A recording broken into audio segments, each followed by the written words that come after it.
Hi అండి, అందరికీ నమస్తే.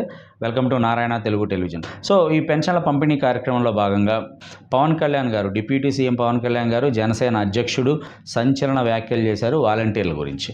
సో ముఖ్యంగా వాలంటీర్లు ఉంటేనే పెన్షన్ల పంపిణీ జరుగుతుంది, ఇంటింటికి పెన్షన్ల పంపిణీ జరుగుతుంది అని చెప్పారు. కానీ వాలంటీర్లతో సంబంధం లేకుండానే ప్రభుత్వం అంతకంటే పెద్ద మొత్తాన్ని అంతకంటే తొందరగా మేము పెన్షన్లు పంపిణీ చేస్తున్నాము. సో వాలంటీర్లోనే కాదు, వాలంటీర్లు లేకపోయినా సరే వ్యవస్థలను వాడుకోవచ్చు అని చెప్పేసి పవన్ కళ్యాణ్ గారు అత్యంత కీలక వ్యాఖ్యలు చేశారు. అదేవిధంగా అత్యంత కీలకంగా ఏం మాట్లాడారంటే, ఎవరైతే ఉపాధి కోల్పోయిన వాలంటీర్లు ఏవైతే ఉన్నారో వాళ్ళకి ఇంకో రూపంలో ఏదైనా చేస్తామని చెప్పి కూడా చెప్పడం జరిగింది. సో ప్రధానంగా ఈ రెండు మాటలను బట్టి అర్థమవుతుంది ఏంటంటే, ఆంధ్రప్రదేశ్లో వాలంటీర్ల వ్యవస్థ అనేది ఇక సమాప్తమైనట్టుగా మనకి స్పష్టంగా కనబడుతుంది.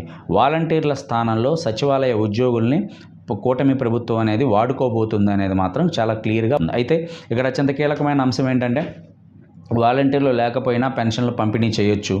దానికి సచివాలయ సిబ్బంది ఉన్నారు. వాలంటీర్లు 2 లక్షల మంది ఉంటే 1,35,000 మంది సచివాలయ సిబ్బంది ఉన్నారు. సరే, ఒకరోజు అటు ఇటో ఖచ్చితంగా పెన్షన్లు అనేవి మాత్రం పంపిణీ చేయొచ్చు. సో దాంట్లో ఎలాంటి సమస్య లేదు. అయితే ఇక్కడ ప్రజల పరంగా, ప్రజల యొక్క అవసరాల పరంగా అత్యంత కీలకమైన అంశం ఏంటంటే, ఇంతకుముందు ప్రతి 50 ఏళ్లకు సంబంధించి ఏ అవసరం వచ్చినా సరే వాలంటీర్కి ఫోన్ చేస్తే ఏ మాటకు ఆ మాట చాలా వాలంటీర్లు అనేవాళ్ళు మెజారిటీ, అందరని చెప్పను కానీ ఎక్కువ శాతం మంది బాధ్యతగా ఉన్నారు, బాధ్యత తీసుకున్నారు కూడా. సో కాబట్టి ఏ అవసరం వచ్చినా కూడా ఆంధ్రప్రదేశ్ ప్రజలు వాలంటీర్లను కాంటాక్ట్ చేయడం అనేది గత 5 సంవత్సరాల నుంచి ప్రాక్టీస్లో ఉంది. సో వాలంటీర్ల ద్వారా అనేక పనులు అనేవి చేయించుకుంటూ వచ్చారు. సో ఇప్పుడు పిలిస్తే పలికే వాలంటీర్లు అనేవాళ్ళు ఈ కొత్తగా వచ్చిన కూటమి ప్రభుత్వం అనేది కంప్లీట్గా పక్కన పెట్టింది. సో ఈ ప్రభావం అనేది ప్రజల మీద ఎలా ఉండబోతుంది అనేది వేచి చూడాలి. అంటే సో ఇప్పుడు ఖచ్చితంగా ఈ బాధ్యత అనేది సచివాలయ సిబ్బందికి ట్రాన్స్ఫర్ కాబోతుంది.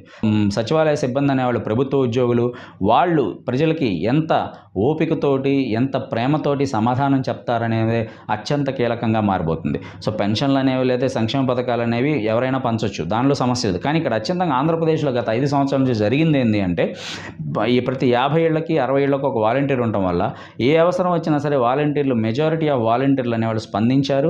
సో వాళ్ళకి ఇచ్చే శాలరీ ఎంతైనప్పటికీ కూడా 5,000 అయినా 6,000 అయినా ఎంతైనప్పటికీ కూడా వాలంటీర్లు అనేవాళ్ళు ప్రజలకి తోడుగా ఉన్నారు. సో ప్రజలకు కూడా ఒక కంఫర్ట్ జోన్ అనేది ఏర్పడింది. ప్రజలకు కూడా ఏంటంటే, సో మనకి ఏ అవసరం వచ్చినా వాలంటీర్ని పిలిచి ఒక మాట చెప్తే అయిపోతుంది, మనం ఎక్కడికి ఎంఆర్ఓ ఆఫీసులకి ఎక్కడికి తిరగాల్సిన అవసరం లేదనే భావనలో ప్రజలు ఉన్నారు.